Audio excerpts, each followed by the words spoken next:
Tim Mathis, Angel Mathis, welcome to Dirtbag Rich. Thank you. I'm so excited to be here. I am as well. Trying not to talk over Angel. Tim, I'm going to start with you. And my question is, what does it feel like for someone to steal a term that you created and then turn it into a book and a podcast? Yeah, you've lifted Dirtbag Rich from the Dirtbag's Guide to Life. And I am pretty sure that I coined that term. I was trying to think back and think if I'd seen it somewhere on the internet or something, because you know how the world is, stuff just ends up in your head. But I'm pretty sure I coined that term. And it kind of feels like the analogy I've used is it's kind of like I don't have kids, but I have word children in my books, and so it's kind of like becoming a grandparent, right? It's you're just seeing your child flourish out in the world, and then it has a kid, and you can kind of just hope for the best for that grandkid. You don't have to. It's all care and no responsibility. I will do Just my hoping it best. does. I'll do my best to be a responsible parent. Yeah. I don't have to care for it. I'm just happy to see it growing and flourishing. Well, I went back and double checked the details. I downloaded the Kindle version of your book, The Dirtbag's Guide to Life, in August 2020 when I was doing my first cycle trip through Europe that made me fall in love with bike touring in Europe. And I'm pretty sure I was somewhere in Switzerland taking an extended break next to a lake when I finished reading the book on the Kindle. And what stood out to me from it, by and large, was this concept of dirtbag rich. There's lots of other gems and just solid advice, and you have hundreds of great reviews on Amazon for the book. And so people should read the book regardless. But for those who are curious about how you define this term originally, what does it mean to be dirtbag rich? Yeah, so I think the way basically when I was writing the book, I was looking around at the different ways that people figure out how to basically center the things that they love to do in life, even if those things don't pay them, and specifically focusing on the outdoor community, people who are biking, hiking, trail running, all those sorts of things. And I realized there are kind of different categories of the way people did things. And Dirtbag Rich was to me kind of the ultimate goal in this kind of situation where you make a lot of money quickly so you can both live comfortably and do the things that you want to. And it involves a lot of time flexibility. It involves a lot of career flexibility so that you don't have to be sort of tied down to a specific place or job all the time. And in the end, what it produces, I guess, is balance and freedom in a way that, for instance, traditional dirt baggery where, you go work. I would say that, there's a lot of thru hikers out there like this or climbers where they just go and work in low paying, low sort of entry level jobs and scrape together the basics so that they can go through hike or whatever. This is kind of like that, but in a more professional realm where you can actually make enough to sustain across the long term in a way that's comfortable and doesn't produce massive amounts of anxiety about what's going to happen, 20 years down the road when, you've got bills to pay or you've got, health issues or whatever. So I And think it you've refined the term pretty well, I think. You've probably at this point thought about it more than I have. Yeah, well, someone had to crack the ice here. I Yeah. feel like the real differentiating factor is like how much time you can purchase with how much effort you invest. And like a ski bum who's waiting tables or painting houses in the off season is maybe buying, if they're doing well, maybe they're buying an equal amount of time relevant to the time that they're working to then go play. But the way that you seem to define it is you can work a short amount of time and then live for quite a while off of that income and the savings, especially if you combine it with the superpower of frugality. Yeah. And when I first sort of came up with this concept, I was thinking of two specific people. This couple who's the Urbanskis, who we know, who they worked in finance for a couple years and then they took like 3 years off and then they did that again and they took like 5 years off. So they were making a whole lot of money in a brief amount of time and then traveling for big chunks of time. One of the things I think you've done with the concept that is both interesting and right in the spirit of kind of the dirtbag's guide to life is that you've pointed out that it's not just about when you work making a lot of money. It's also about when you work enjoying it and feeling like you're contributing something to the world. Those guys actually they did not seem to like their work, and that was part of the reason that they wanted to take so much time off because they were trying to get away from it. But I think you're right in the way you've talked about it. That cracking the code is really about finding something that pays you well enough to do this stuff, but also feeling like it's meaningful, like feeling like you're not wasting that third of your life or whatever that you're having to work paid work. I think I felt pretty turned off by the FIRE movement, financial independence, retire early, even though there's tons of great ideas in there, and Mr. Money Mustache is a very charismatic writer. It always felt like they were just not talking about the quality of the work or whether you're contributing anything that's actually important to the world. It's just work a high pay job in finance or tech or law or something like that and just get to your number so you can retire early and then begin your life. And that always just kind of rubbed me the wrong way. And the approach that you were taking in the book and the people you were profiling, it was really about enjoying your time now and also building up something so that you have more runway in the future. It really feels like the modern version of you can have it all. Yeah, and yeah, I mean, I think that's the goal, isn't it? It's the goal in life is to enjoy all of it. It's not to spend 20 years hating your life so that you can spend the next 20 enjoying it. There's got to be a better way, right? And I think there is, and I think yeah, I think that's the really intriguing thing about this concept and the really intriguing thing about this sort of whole project that you're working on is there are people out there who figured this out that they don't they feel like they have a balance at a younger age and they don't hate the work they're doing and they feel like their life is pretty good. There are those people out there. Tim, are you dirtbag rich? I think at this stage that we can definitely say that we are dirtbag rich.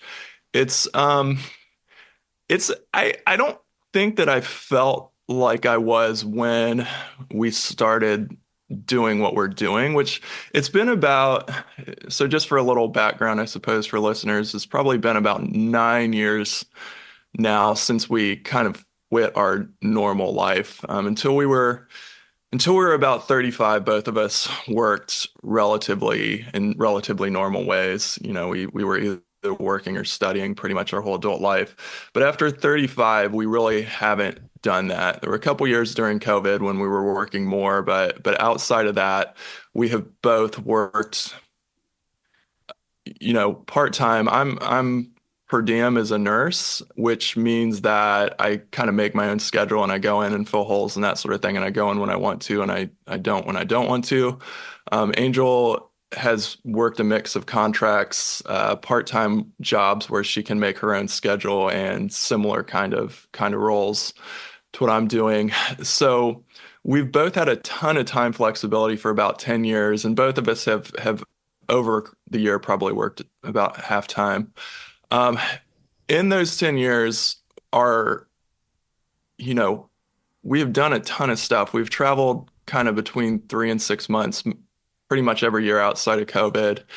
And we have essentially, we talk about this sometimes, like, is there anything that you want that you don't have? And if so, what do we need to change to get it?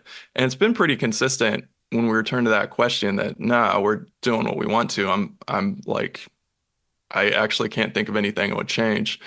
So I definitely think that we have kind of struck that balance. We've both got jobs that we feel like are contributing something to the world. Even if we don't always love to go to work, it doesn't feel like it's a bad thing that we're doing it. It feels like it's productive. It feels like we're contributing. And outside of that, we're taking all these trips that we've always dreamed about. We're doing a lot of biking, we're doing a lot of hiking, I'm writing a ton, she's building a business, just as a thing she's always wanted to do. So it does feel like at this stage, we definitely fit the category.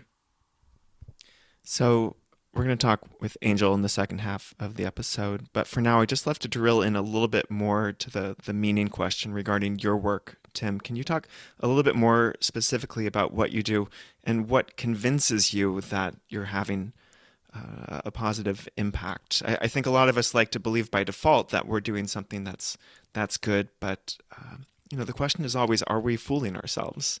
And so, what's your evidence for feeling like you are doing something important and impactful? Back it up, eh? That's a good question. I mean, I'm a mental health nurse, and what I feel about my job is that there are definitely days when it just feels like kind of a big disaster, but which I think any nurse will tell you that is part of the experience. But I also feel like it is work that needs to be done. It's not work that if every nurse just quit their job, the world would not be a better place. It would be a big disaster, right? So you're part of something that the world needs. Um, I think that in my job, a lot of there's a sort of subjective element where you interact with people every day. And my job, I spend a lot of time talking to people who are really in really low places in life. And generally speaking, they get to a better place. And generally speaking, I think that the work I do helps them to get to that point. So there's sort of an objective, theoretical, like, yes, the world needs nurses. This is something that society is not, I'm not doing harm to society. I'm contributing to it. And then there's the more subjective. I feel like when I talk to people, and it's a very sort of interactive kind of work, I feel like as I have these day-to-day experiences, it feels like you're making a difference. So I mean that's pretty airy-fairy, I guess, but yeah, I mean, there's that side of it, and then there's the other side of it. I mean, I am a nurse. I'm also a writer. I I don't make a ton of money off of writing, but I've made some money off of writing, so I feel like I can include that as part of what I do professionally. As you know, writing can feel very sort of like you're just in your closet doing your own thing, and you release your sort of work into the world, and kind of hope that people are getting something out of it. Every once in a while you get a bit of feedback, and every once in a while somebody picks up one of your ideas, creates a podcast and writes a book from it, so that Ah, that really makes you feel like you're doing something that contributes. But no, so it's there's little bits of feedback. just to stay on the topic of meaning, you wrote pretty openly in your book about the tragedy that you faced while you were hiking the Pacific Crest Trail, and then how that kind of fueled and drove future travels and adventures in maybe a questionably healthy way. Can you talk a bit about that part of your life? Yeah, it's a big question that, I could go on about for the next half hour. I'll try and talk concisely. So basically what you're referencing is that my dad passed away right literally when we passed the halfway point of the Pacific Crest Trail. We got a call that um, basically my dad was gonna die. He was diagnosed with glioblastoma, which is the most aggressive form of brain cancer and the most deadly, and also the most common, unfortunately. He got diagnosed with it just before we were supposed to start the trail, and he initially had a longer prognosis. that kind of led us to all as a family decide that we would continue to go on the trail. And my dad and mom actually dropped us off at the southern terminus.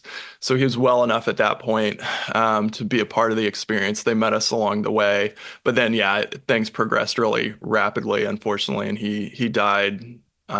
We got off trail and he died about 2 weeks after we got off trail in 2015. So it was, yeah, I mean, that was obviously that's one of those experiences that just kind of punches you in the face. He'd been, formerly completely healthy, and 3 months later he was gone.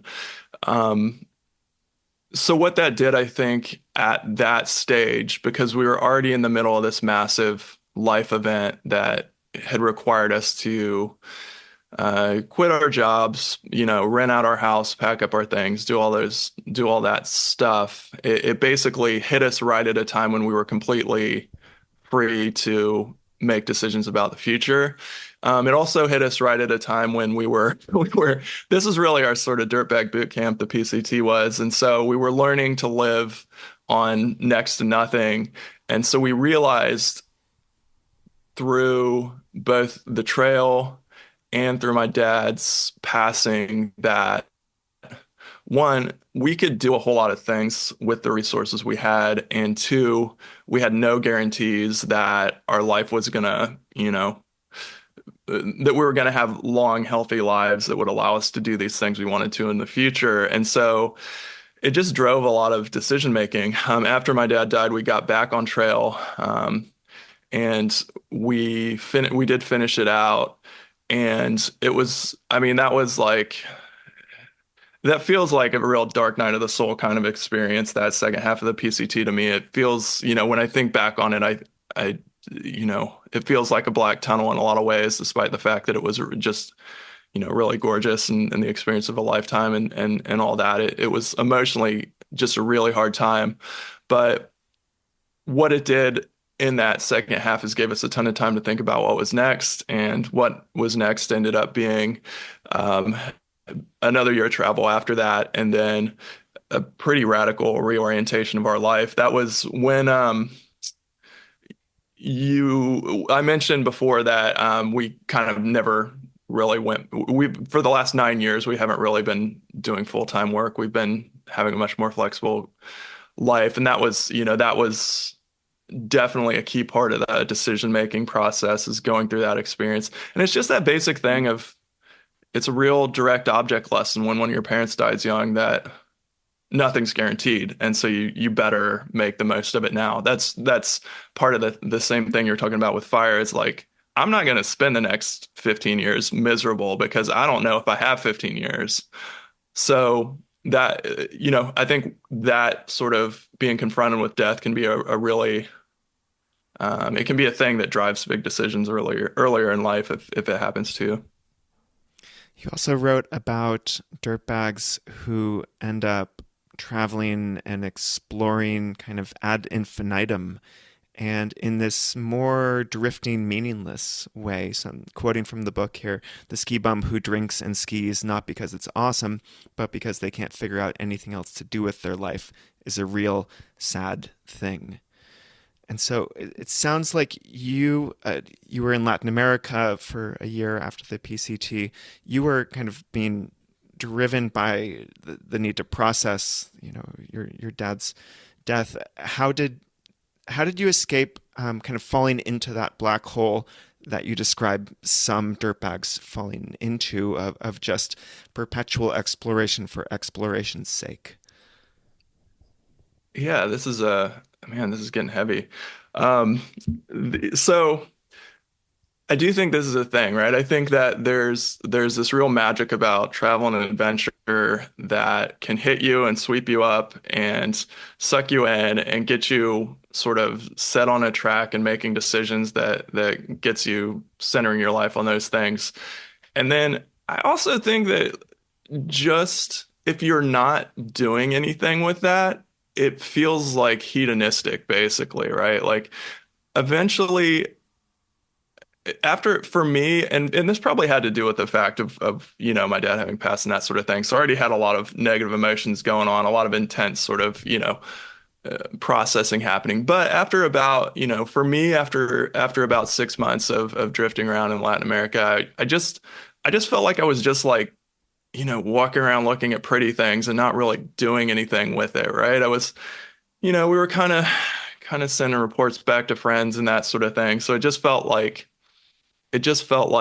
why am I doing this? It's nice, but there's got to be something more I can do with this. So the for me, there are two things I think that I did to try and pull out of that. One was I realized like I needed to feel like I was doing something useful. I think that that's a really good hack, right? Like if you feel like you're doing something useful for other people, then you will probably be able to develop a sense of meaning out of that, right?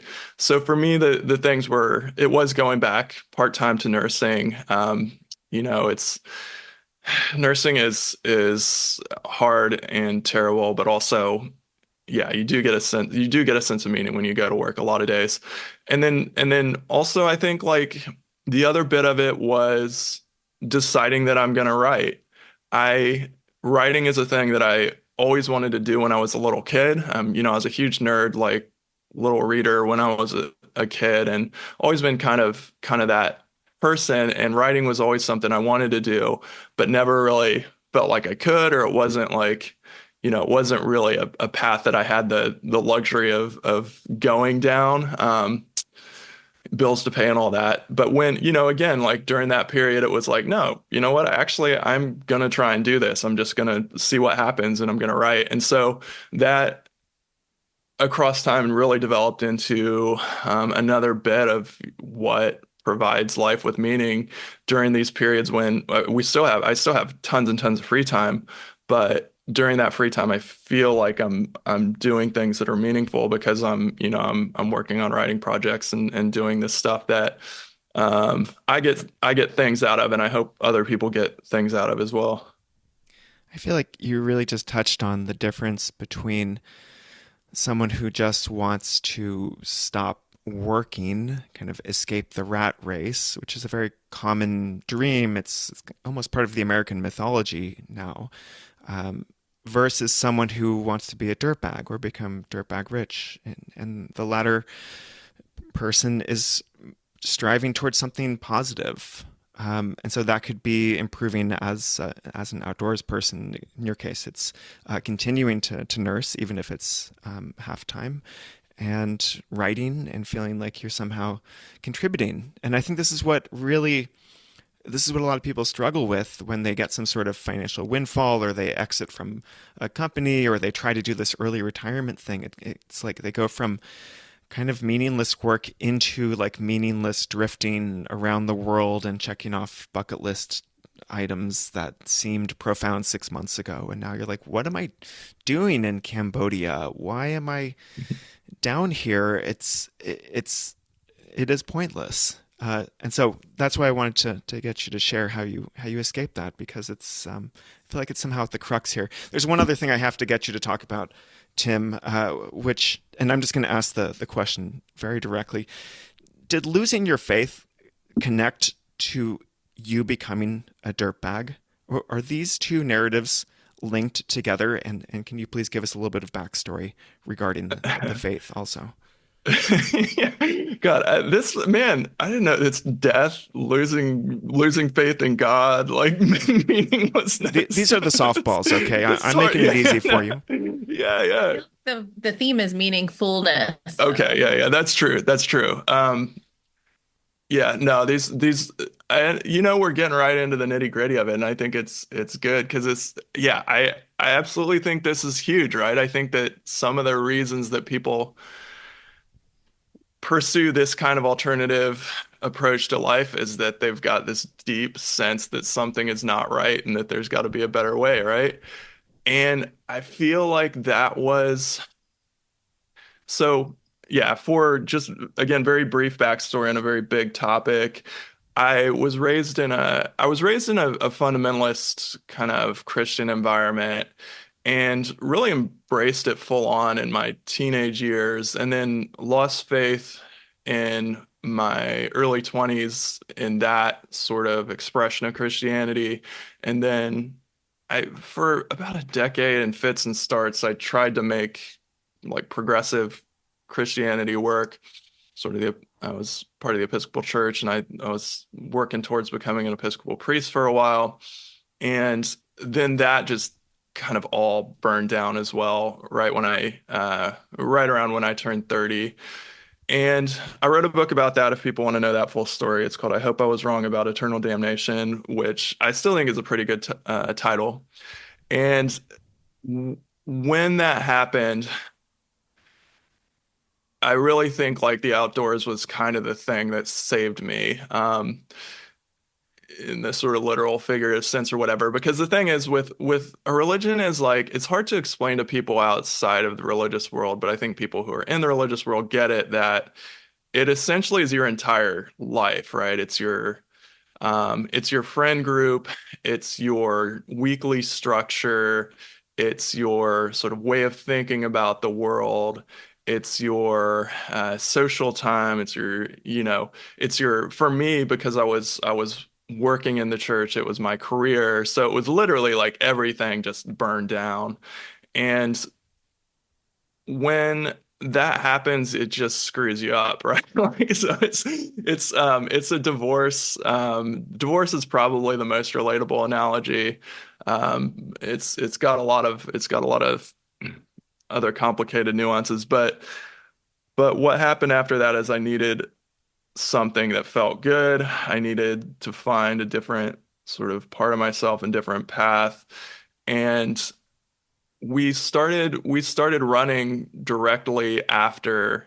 I mean, it was like exactly the same time that I was quitting church, actually. We both left it together. Angel, if you want to get into the heavy stuff with her, you can, but she'd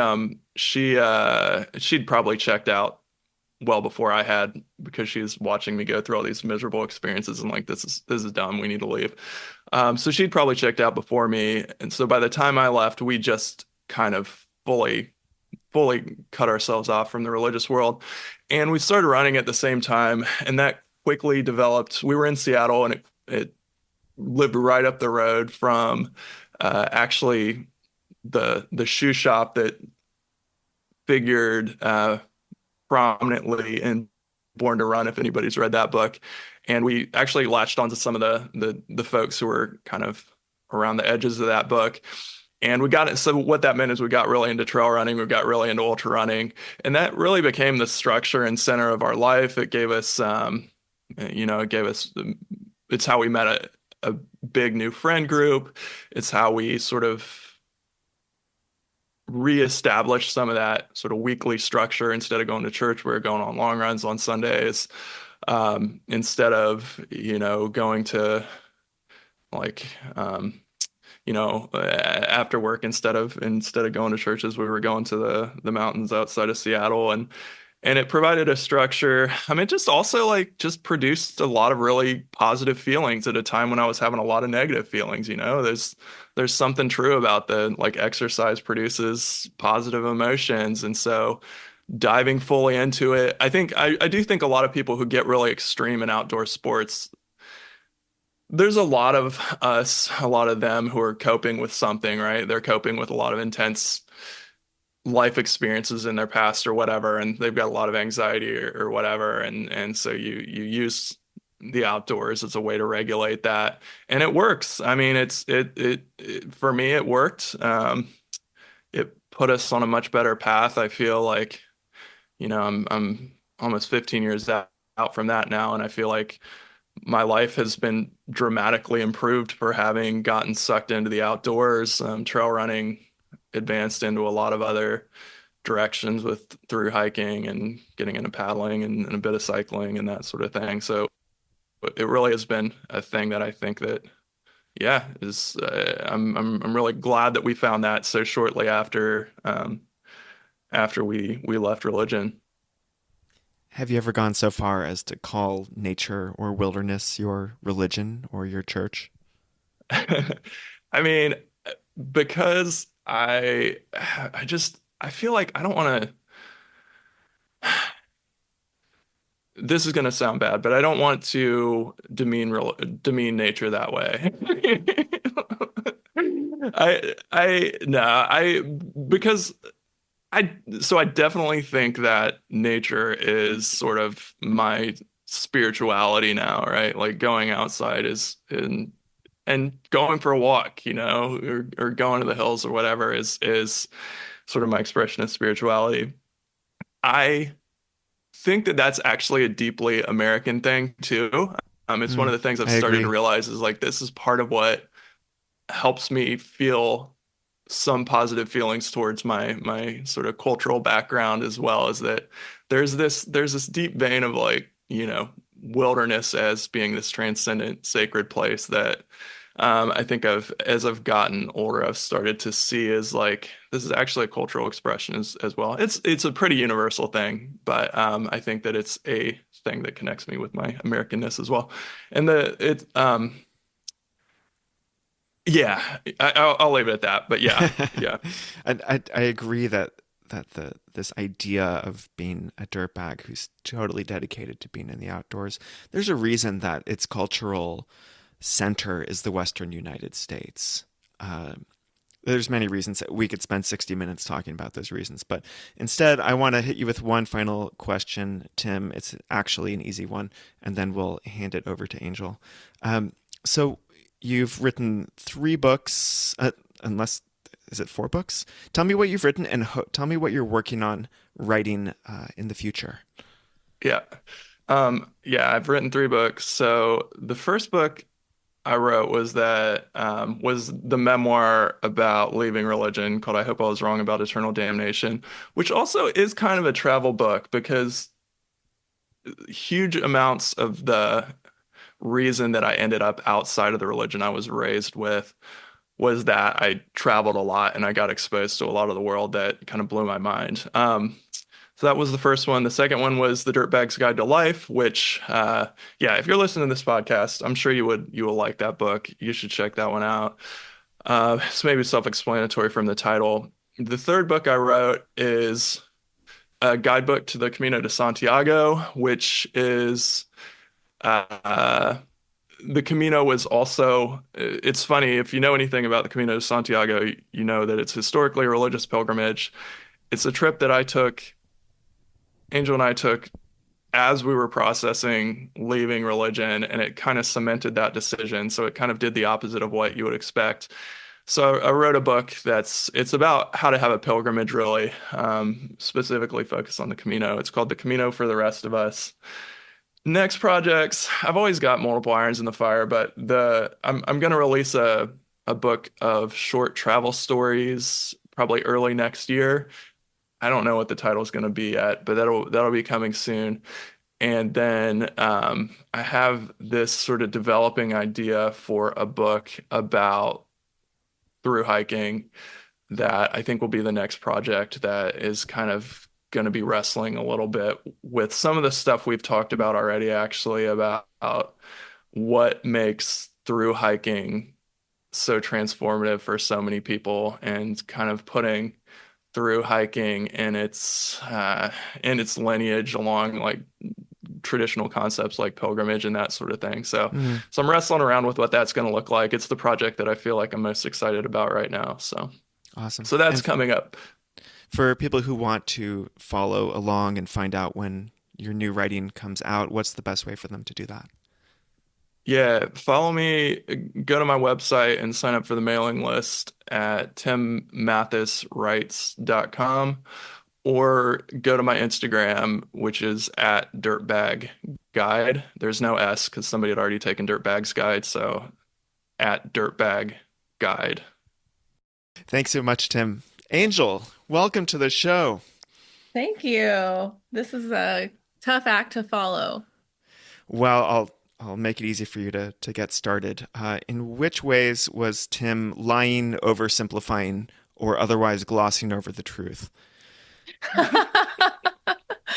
I think he was very truthful, and I felt like I was like, oh no, he didn't mention how important the experience was when his dad died when we were on the PCT, but he came back to it. So I feel like the story is complete. I don't have to add that in.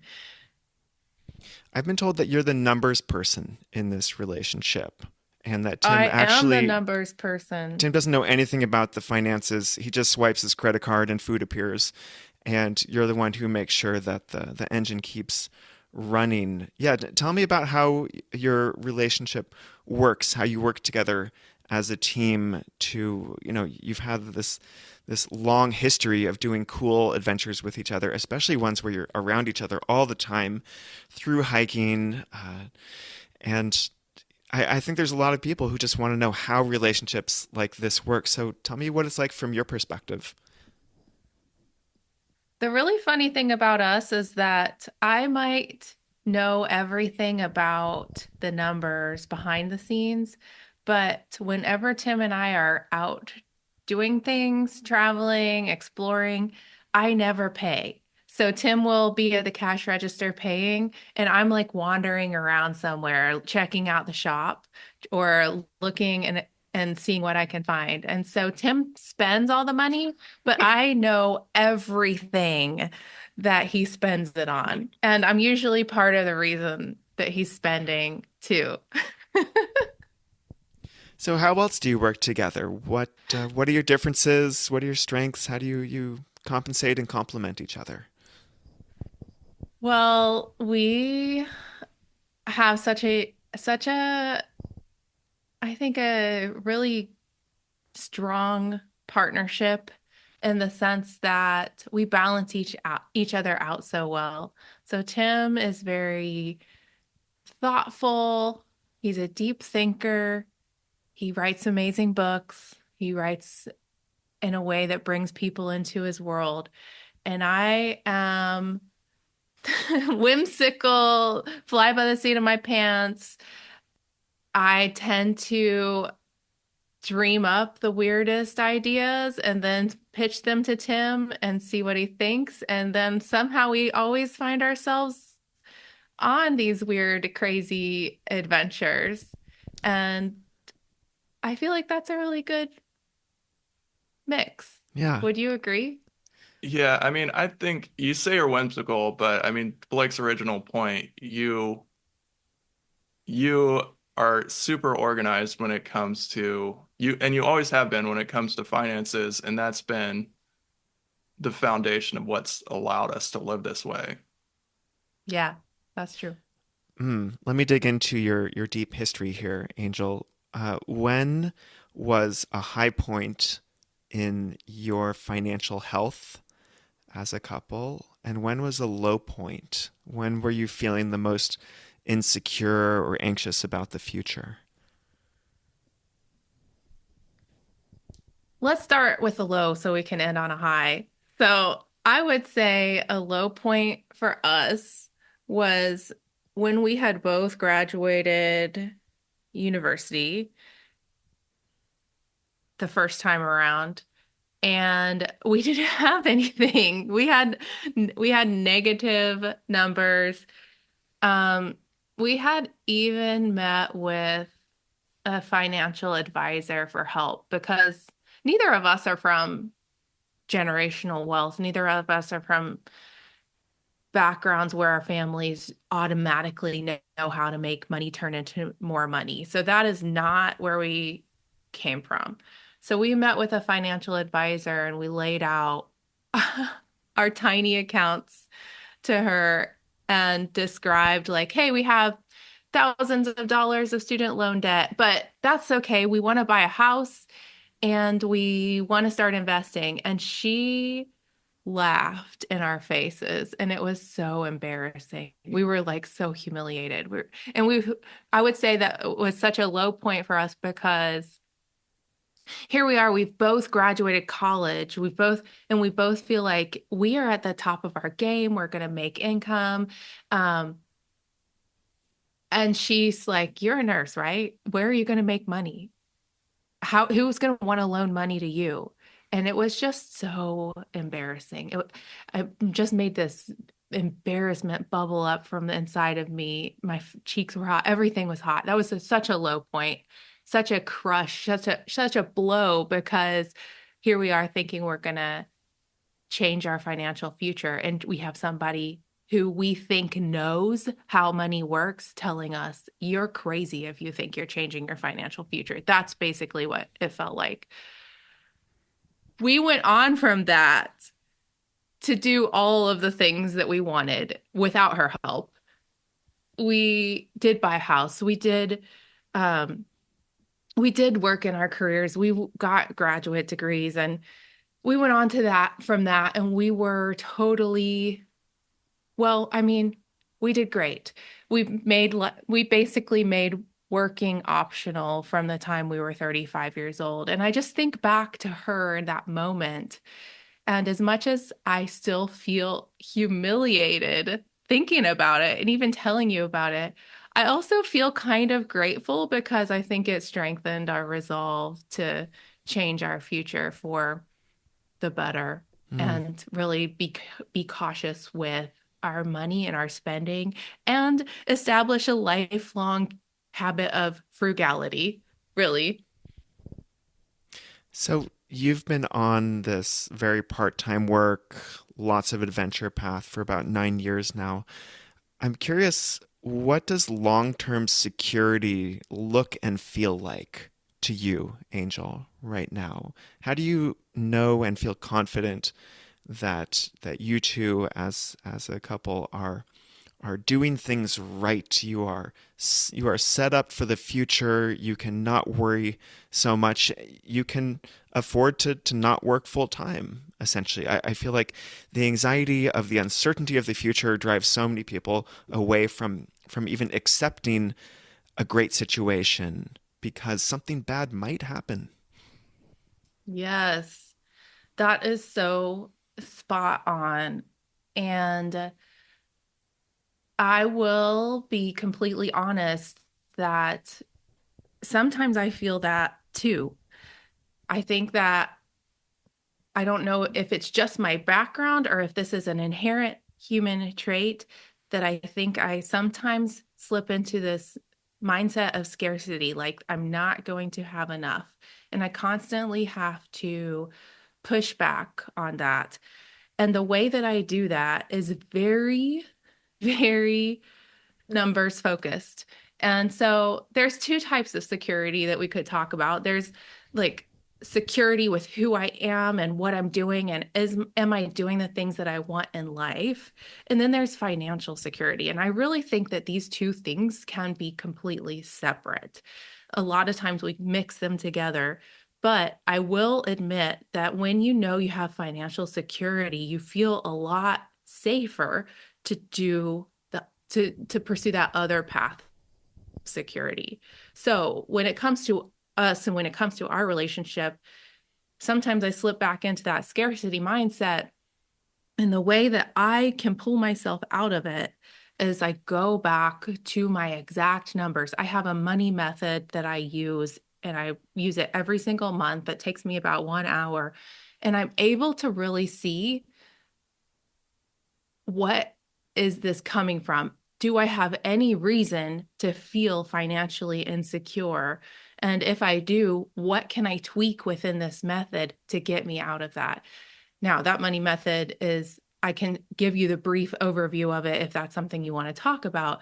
But we'll just say that when I do that, I am able to see my, even working less than part-time, doing the things we want, traveling around the world every year, doing this each and every year, the way it is set up, I continue to see our net worth climb.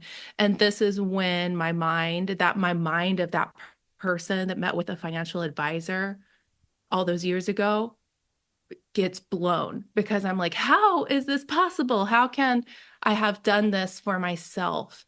But that's how I pull myself. That's how I feel secure in my finances, and why I feel secure and safe to continue exploring and traveling and pursuing meaningful not just adventures, meaningful work. Yeah. I would love to maybe put a link or something more about your money method into the show notes. But for now, I've got a few more questions for you. Yeah, that makes sense. Yeah. Um, Tell me a bit about your work, and I want to also find out if you derive meaning and purpose from your work, if you feel like you're having a meaningful impact, if you're being useful to someone in a real way, not a self-deceiving way. Yeah. So I have really two things that I work on, kind of like Tim, actually. So I am also a nurse. I'm a nurse practitioner. And when I go to work, I feel like the people that I help are truly helped. They are coming to me with a health problem that they would like answers to resolving, and I am able to help them resolve that problem. And it usually doesn't take me very much time. And so I can help a lot of people in a short amount of time. And that is something that I've done for so long that I can just do on autopilot now. And I have found that that is a little bit of a drain to me, as I feel like it's important and it's needed, but also it pulls my energy right out of me. And so I also have started helping other nurses create a sustainable life through doing this thing that we just talked about, really setting up their own money method so that they can create more boundaries around burnout work and um, pursue the life that they want, really. So that's very, very valuable, not just to nurses, but to the people that they serve as well, their patients, because when they're showing up to work, they're also showing up in an extremely fulfilled and happy way. And I feel that's very, very valuable to the world. So you're helping fellow nurses better think about money and manage money, and therefore avoid burnout, and therefore be better when they're working. Uh, how do you do this? Is it an online course? Is it? Tell me more. Yeah, it's an online course, and nurses will come into it, and I show them exactly how to set up this money method, how to plug in their own numbers. And within a couple months, they can see their own path to being work optional, and that's how it works. And then they can make really clear plans for their future based on the output that they get. Awesome. We'll put a link to that also. Um, I want you to talk about your relationship to doing extreme stuff in the outdoors and nature and wilderness. Tim teed us up nicely here. Do you also feel this sense of coming home or of uh, spirituality when you are out? Are you and Tim very similar in that way? Yeah, I would say my relationship with the outdoors is it definitely brings a sense of centeredness, a sense of calm and peace, and it lets me be reminded that I am such a small little thing in this big universe. And I think that that's really important for keeping perspective with our jobs, with our work as nurses, um, that we can find what's meaningful to us, but then the greater universe, we're just so small, and not to get overwhelmed and in our heads about what we are accomplishing in life. I think that it's to not be too dark about it. It's a sense of futility and a sense of, don't take life too seriously. Just do your best and make sure that you have fun while you do it. And I feel like that's what being outside gives to me. Mm-hmm. What about your own departure from religion? It sounds like you got started a bit early on the exit train. What was going on in your mind and your heart? Well, look, I have a little bit different background from Tim. I was raised Catholic in a pretty strict Catholic family. Um, we, my whole family generationally was Catholics. And so dating a Protestant guy was always a little bit of a rebellious act. But I don't, I will say, so because I did that, I had an early departure from Catholicism.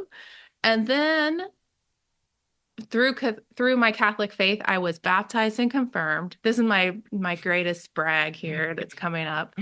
I was baptized and confirmed Catholic, and then I was baptized and confirmed Protestant. So I feel like I've got a lot of bases covered, That's right. and Wow. I don't really mind. I don't have a deep connection or a deep meaning to, I don't feel like a tie to leaving because I feel like I've won the spiritual race. And I hope You've whoever is listening to this isn't offended. you've diversified your salvation portfolio. I hope that that's okay to say. Um, yeah, I think we can leave it there. All right. Can I dig any more? If you want to leave it Yeah, there, we can yeah. leave it there. But No, that's good. I mean, I'm also curious if you needed to replace this religion in your life. And if so, what was it? Nature and the outdoors? Was it something else? Or was it not replaced and was there a hole or a chasm there? Like it sounds like for those of you who are raised in this pretty intense system, this belief system, to then exit that, I don't have that experience myself personally, so I want to understand what it's like for you. Yeah, I don't think I felt a hole. I think that it was so painful to go through that inside of the church. And what I mean is, when Tim was in the ordination process, it was a very extremely stressful process. And I wasn't going through it directly, but I almost felt like I was because Tim was going through it and it was very stressful. And so when Tim decided to leave, it was there was a build up to it and you could definitely feel that build up. But then when he decided. One day I came home from work, I think, or I don't know, I came home from somewhere and he just said, I quit the church today. And I was stunned because I was like, it seems like such a big decision. But that's how it happened. But it didn't come from nowhere. So when he said that, I felt two ways, stunned, but also enormously relieved that we could begin moving forward. So I don't feel like I had a hole or a chasm. I feel like I was able then to move forward with something that I really wanted to do that felt fulfilling, I guess. And so finding the outdoors felt really good because it was a ritual replacement. In church, one of the reasons church is important is because of the rituals and the traditions. And so being outside, it was kind of a replacement for that ritual that you would do. So Sundays became the ritual trail running day and a different kind of group. Tim mentioned a different kind of group of friends. And so it didn't feel like filling a hole, but maybe it was. Maybe that's the same way of saying that it was just a more healthy, happy place to be that felt really nourishing and good. And you've led right into the next thing I wanted to discuss, which is friends and community. And I feel like there's a lot of people who struggle to imagine their social life when they depart a conventional job. And it can be as simple as this. It's like I've liberated myself and now it's 3 p.m. on a Tuesday and there's no one to hang out with me. And so I'm curious, when you went through this transition starting around age 35 into working less, into yeah, just leaving the standard path you'd been on for so long, were you able to bring your friends with you? Did you lose friends? Did you have to rely on each other more? You've already mentioned that the outdoor community provided a number of new people, but also if you're living in a city like Seattle and the outdoor community might still be mostly populated by people with normal jobs who are available in the evenings and the weekends. So, yeah, how did your social needs evolve and were they fulfilled as you made the transition into dirtbag richness? Yeah, that's a fun question because one, we had such great friends that were so supportive to us and that we always looked forward to getting together with. And and just because we had free time didn't mean we wanted to hang out with people all of the time. We were still working on our own things, and we were actually traveling a lot. So that really took the pressure off. We weren't in Seattle for pretty much 5 years. We didn't, from 35 to 40, we were really all over the place, going to different places around the US and Canada. And during that time, you create other relationships. And that was one of the most amazing things that I think came out of that time is when you have that openness and when you're not time pressured. Working creates such a time pressured environment where you're like, I have to do this and this and this and this and my friends will fit in between that. Where you're not, if you're creating a space in your life where you're not time pressured, you let life flow to you in a way. And so the people that came into our lives during those years of not working, we wouldn't have expected. We wouldn't have crossed paths with them because it was in different countries, different places in the world. It was on the Pacific Crest Trail in the middle of the wilderness. And those are still some of our best friends now who we keep in touch with. And they know us. They know the real us because one of the things that you realize is that people who know you in your work life know you kind of on a professional level. Not everyone, but even your friends know you somehow as a professional person, where when you meet someone on the trail, when you haven't showered for a week, you smell like hell, and you don't care if you're farting in front of them, they know you and and they like you or they don't. And it's real. It's real. It's raw. And those people are in my life and I wouldn't have had them otherwise. And I love that. What were Yeah. you going to say? I was just going to chime in really quickly on that note. I mean, we just got back from a month-long trip in Wyoming, and to Angel's point, we spent a month with one of our friends that we met on the PCT, and you know what? In this flow of normal life, who outside of your family would you spend, an entire month with, if you're sort of in the normal flow of American life? And I think that, yeah, it's an interesting point that I personally think we definitely left behind a lot of friends that there's a bit of grieving in that without a doubt for me. But then you also do form these relationships that are tight and intense and aren't you couldn't have had you just stayed on the normal path.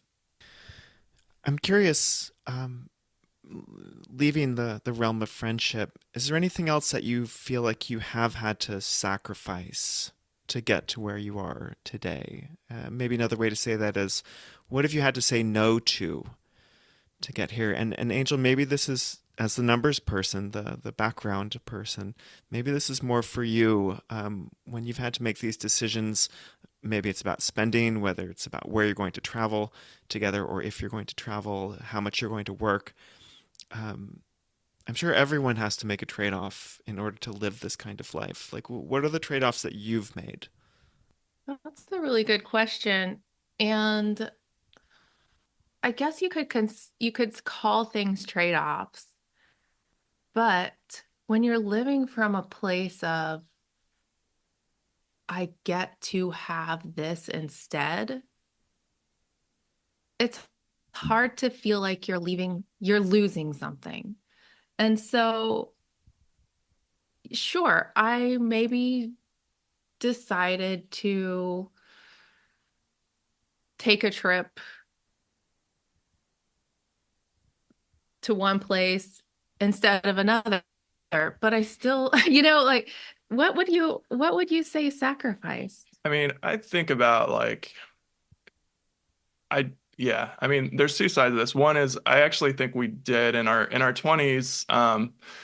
We didn't have the sort of youthful like sort of frivolity that much. We took a trip to Australia when we were 21 that kind of changed our life in a lot of different ways and planted all these seeds. And then moved to New Zealand for a couple years and studied when we were in our mid 20s as well. But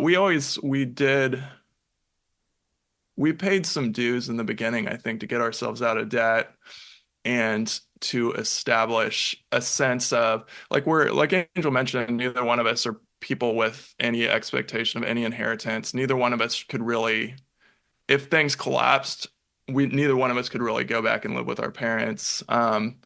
So we kind of had to establish a sense of independence. We've been codependent without a doubt and leaned on each other.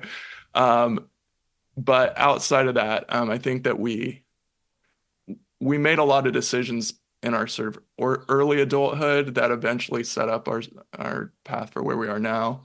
So I think we did sacrifice I think in our 20s to get to where we are in our 30s by working way more than I think we would have liked. But that's I don't know if that's exactly the question. At this stage, it's like Angel said, personally, I have a really hard time feeling like I'm sacrificing because I feel like we're doing, and we return to this, I think, pretty consciously of asking, like, are we doing what we want to be doing and what we feel like we should be doing? And then making adjustments if we're not. And so I don't nowadays, I feel like I'm pretty like I'm kind of cheating the system. yeah. Like we're doing what we want. Yeah, I think that's the mindset of I get to do this. Like this is what I want to do. Or if it's not, let's change. Something needs to change. Yeah. I don't know. I don't think that's what you're going for, Blake, but that's what do you think? I think you explained the trade-offs beautifully. You could have had more like big time dirtbag adventures in your 20s, and you had Yeah. some, but you were working and you were building up. You were working away the debt. You were building up the foundation for the future, and and this is what I think is cool about people who lead these kinds of lives. There's not a really clear blueprint. There are some people who come to these realizations or come to like a certain level of financial stability just later on. And there are others who figure it out when they're like 17 years old. And and then maybe they go hardcore into adventures or doing super entrepreneurial stuff. And then when they're a bit older, they're like, I think I want some like normal life experience. And then they downshift into that. So yeah, maybe You sacrifice know, is too heavy of a word. It's just what you choose to focus your energy on at a certain point in your life. can I add now that I heard you talk that through, there are things that I was really scared I was sacrificing. And it hasn't come true. And so maybe that is part of the concern because, for example, when I quit nursing, I quit my nurse practitioner career for 5 years, And I believed I was sacrificing my career. I believed not working as a nurse practitioner would make me lose my skills, would make me lose my ability to be employable. But that's not what happened at all. And I know that now that I'm almost 45. I know that now. And I know that there there's always a risk. There's always a fear that you're going to lose something. But I think also I know there's something else amazing on the other side. And I guess we're in maybe we've trained our minds really in a way that we're able to see that other side a little bit more easily now when we weren't in our 20s. Okay, this last question is for both of you. Do you feel like you are different from other dirtbag outdoor focused people because of your early religious faith? Like you actually just made me think of this, Angel, saying like you have this kind of optimism and that things are going to work out in the future. You know, there's like the Christian virtue of hope. Just go for it. Tell me if you think there's anything here or if it's a nothing burger. Nothing burger. I love that. I I don't, well, first of all, once you dig into people's stories, you realize that everyone has their own story and everyone has arrived to their dirtbag rich or dirtbag lives on their own path some way. I don't think about my religious background or experience very often. I honestly, I, so I don't think that that plays into or makes me feel different from others. But when I talk with people like you about it, I remember that that's not an experience that a lot of people have gone through. And it is something that's kind of fun to think about and to reminisce on. What about you? Um, yeah, I mean, kind of like Angel said, I think there actually there are a lot of sort of ex-religious people out there in the world. That actually has been one of the things that's come out of writing about both leaving religion and embracing the outdoors. Is like I've had a lot of people be like, yeah, I actually went through something very similar, and or I'm going through something similar right now. But I think that the way that it shapes my approach to the outdoors as much as anything is I really do think a lot in terms of like what the purpose of all this is and what the sort of meaningful aspects of it are. I tend to, I did a degree in theology, like academic theology, when we were in New Zealand. So that's, it's kind of my brain was trained to think in these kind of like big picture, like, what's the meaning of all this kind of ways. And so I definitely do think that that impacts it definitely impacts what I write about and the way I approach sort of what I think that I want to contribute to the world in that way. Because I think about a lot of nature writing and stuff is you find those themes around the edges, but a lot of it will be just kind of describing these kind of moments outside or these adventures and the harrowing aspects and the human condition and all those sorts of things. But I think a lot in terms of like how does how do we produce meaningful lives through the outdoors, I think is a big part of what I think about a lot. And I do think that that's probably because I come from a religious background. It seems pretty clear to me that there are a lot of people today using wilderness experiences, even if they're not very deep into the wilderness, even if they're not doing anything super hardcore, as an effective substitute for what would have otherwise been, a religious or a spiritual community or practice just 100 years ago, when it was so much more commonplace and expected.